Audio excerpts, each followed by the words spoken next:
em que de fato consiste uma vida cristã saudável, verdadeira e vitoriosa.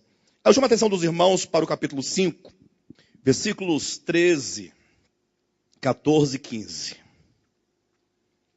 Observe que o apóstolo Paulo diz assim, olha, porque vós, irmãos, fostes chamados à liberdade.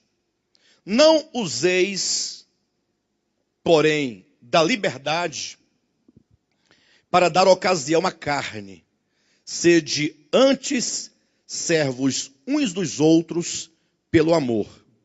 E aqui o apóstolo Paulo vai instaurar de maneira prática o conceito de carne e espírito. E eu acho que é aqui que é o ponto que vai nos levar a compreender a vida cristã. O apóstolo Paulo ele vai apresentar duas esferas. Lembrando que são duas esferas espirituais. Conforme se diz aqui no versículo 16, olha, digo, porém, andai no espírito e jamais satisfareis a concupiscência da carne. Porque a carne milita contra o espírito e o espírito contra a carne. Então ele fala aqui de dois ambientes, de duas esferas espirituais. Não podemos entender que as coisas espirituais, ou o que o espírito, aqui ele diz aqui, sejam meros procedimentos intelectuais ou físicos. Por exemplo, alguém diz assim, não, se eu jejuar, então estarei no espírito. E se esquece que o ato de jejuar é meramente um ato de se privar de um alimento material. E não necessariamente está vinculado ao espírito humano. Alguém pensa que se congregar, ele estará no espírito, porque congregando ele estará livre da carne. E se esquece que o ato de congregar, no sentido meramente de você sair de um lugar físico e ir para um outro lugar físico, se reunir com pessoas, não necessariamente quer dizer que você está no espírito, ou seja, no ambiente espiritual. Ou seja, não podemos confundir absolutamente nem o espírito com as coisas a ele relacionadas,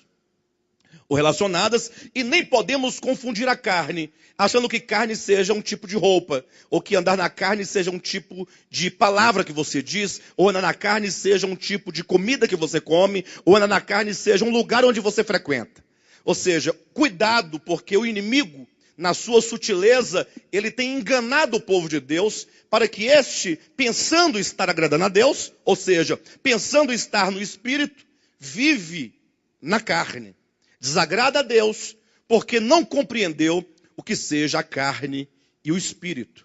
E aí os irmãos podem ter uma ideia tão fundamental nesse sentido, que olha o que o apóstolo Paulo diz no versículo 13, que nós fomos chamados à liberdade.